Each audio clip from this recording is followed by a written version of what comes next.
अस्सलामुअलैकुम all viewers, welcome to my channel MCQs for you. तो दोस्तों अभी फोर्थवा पार्ट अपलोड करते हैं ऑफ PST पेपर जो एक्स फाटा या मर्ज डिस्ट्रिक्ट ऑफ KP के लिए लिया गया है थ्रू ईटा, और इसके 3 पार्ट्स हम ऑलरेडी डिस्कस कर चुके हैं।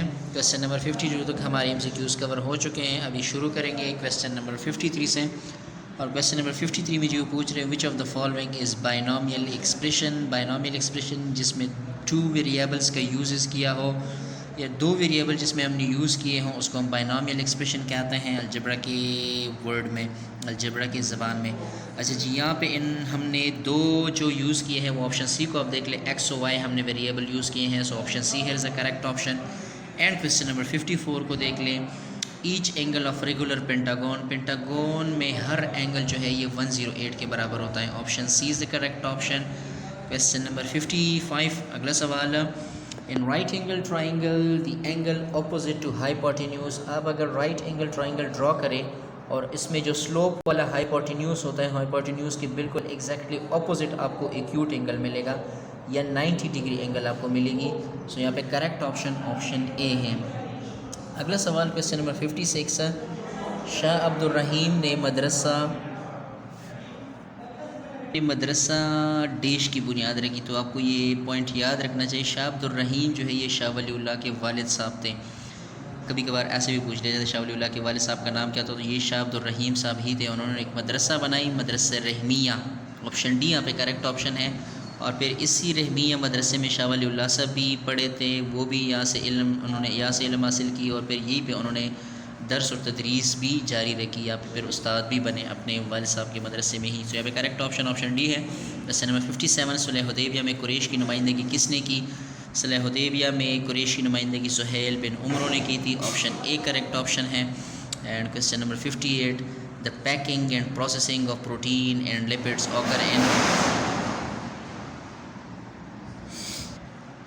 प्रोटीन की और लिपिड्स की पैकिंग और प्रोसेसिंग ये गोल्जी बॉडीज़ में होती हैं। ये आपने याद रखना है, प्रोटीन की सिंथेसिस तो एंडोप्लाज्मिक रेटिकुलम में होती है, लेकिन पैकिंग और प्रोसेसिंग ये फिर गोल्जी बॉडीज़ में होती हैं, option B is the correct option. Question number 59, thalassemia is due to. Thalassemia body में अगर हीमोग्लोबिन की मिकदार कम पड़ जाए, नॉर्मल से कम हो जाए, तो फिर इससे थैलेसीमिया हैपन होता है, so option D abnormal haemoglobin is the correct option. And question number 60, which of the following can be use for purity of water. हम पानी की सफाई के लिए क्लोरीन का इस्तेमाल करते हैं, और क्लोरीन इज़ अ डिसइंफेक्ट के तौर पे भी हम यूज़ करते हैं, means to kill germs, bacteria, virus वगैरह। We use chlorine to purify water, option D यहाँ पे करेक्ट ऑप्शन है। अगला सवाल क्वेश्चन नंबर 61 को देखिए, dash is the current world champion in hockey. अभी रिसेंटली हॉकी का चैम्पियन जो है ये बेल्जियम है, ऑप्शन डी करेक्ट ऑप्शन है। और क्वेश्चन नंबर 62 को आप देख लें, वो नाम जो माँ बाप, बेटा बेटी या किसी और निस्बत से मशहूर हो जाए, मसलन अबू कासिम, अबू तराब, उम्मे कुलसूम वगैरह, ये क्या कहलाते हैं। इनको हम कुनियत कहते हैं, ये कुनियत कहलाते हैं, ऑप्शन सी करेक्ट ऑप्शन है। और क्वेश्चन नंबर 63 को देख ले, हसीन का हम काफ़िया लफ्ज़ जबीन बनता है, क्योंकि बाकी इसके साथ हम काफ़िया नहीं हैं, तो ऑप्शन ए यहाँ पे करेक्ट ऑप्शन होगा। And question number 64, dash played in important role in Lucknow pact. Lucknow pact में सबसे इंपॉर्टेंट रोल जना साहब ने प्ले किया है, सबसे इंपॉर्टेंट रोल जना साहब ने अदा किया है, और इसी लखनऊ पैक के बाद ही जना साहब को हिंदू मुस्लिम एम्बेसडर कहा गया था। इंपॉर्टेंट क्वेश्चन ये है, कभी कभार ऐसे भी पूछ लेते हैं कि जना साहब को हिंदू मुस्लिम एम्बेसडर किसने कहा था, तो ये आप खुद देख लें, ये एक मशहूर बंदे का नाम है। कभी कभार ये भी होता है, अभी रिसेंटली मैं एक पेपर में देख चुका हूँ। अच्छा जी, क्वेश्चन नंबर 64 में करेक्ट ऑप्शन जो हो गया वो डी जना साहब हो गया। क्वेश्चन नंबर 65 अगला सवाल, he was right on the ball recording his assessment of the situation. तो इन्होंने ऑन द बॉल वो आइडियम को अंडरलाइन किया है, और इसकी मायने जो है वो पूछ रहे हैं। तो इसकी मायने जो है, to be alert in aware of matter, आप ध्यान रखें, अवेयर रहें किसी भी मामले के मुतल्लिक, ये इसकी मायने हो सकती है, ऑप्शन डी करेक्ट ऑप्शन है यहाँ पे। और क्वेश्चन नंबर 66 में जो पूछ रहे हैं कि जिस तरह आर्किटेक्ट बिल्डिंग्स बनाता है, तो स्कल्पचर क्या बनाएगा। स्कल्पचर जो है ये स्टैट्यूज़ मुजस्मे बनाता है, ऑप्शन डी यहाँ पे भी करेक्ट ऑप्शन है। अगला सवाल question 67, the vice chancellor was depend on his clerks to get all the reports to the board of governors before the deadline।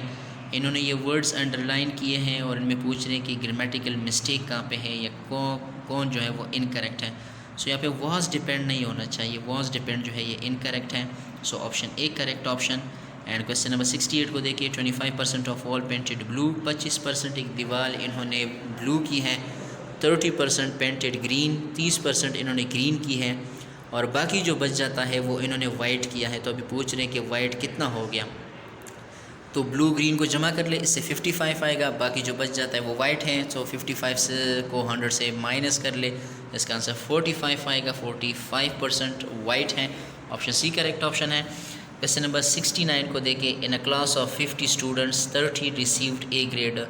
50 बंदों की क्लास है, इनमें से 30% ने ए ग्रेड हासिल किया है। तो अभी ये 30% कितने बंदे बनते हैं, तो ये जो है 15% बनेंगे। 30 को आप 100 पे डिवाइड कर ले, फिर 50 से आप इसको मल्टीप्लाई कर ले, तो इससे 15 आंसर आएगा, 15। ऑप्शन सी करेक्ट ऑप्शन है। क्वेश्चन नंबर 70 को देख ले, the value of determinant of matrix. अच्छा जी, डिटरमिनेंट की वैल्यू हमने कैसे फाइंड करनी है, हमने क्रॉस मल्टीप्लिकेशन से फाइंड करनी है, बीच में माइनस साइन हमने लगाना है। 4 को 2 से मल्टीप्लाई कर ले, 8 आ जाएगा, बीच में आपने माइनस साइन लगाना है, और -9 और -1 को अगर आप मल्टीप्लाई कर ले तो इससे +9 आ जाएगा, 8 - 9 आ जाएगा, तो -1 इसका आंसर आएगा। Option D is the correct option. And आज की वीडियो का आखिरी सवाल है, क्वेश्चन नंबर 71, कलील का मुतज़ाद क्या है। कलील का मुतज़ाद कसीर है। कलील कम चीज़ या कोई भी चीज़ जो कम हो, कम को हम कहते हैं, कसीर ज़्यादा को कहते हैं, तो कसीर option A is the correct option. ये थे हमारे 4वें पार्ट के MCQs। इंशाल्लाह बाकी MCQs कोशिश करेंगे कि 5वें पार्ट में कंप्लीट 100 तक हो जाए। तो तब तक के लिए stay with us. Thank you so much for watching.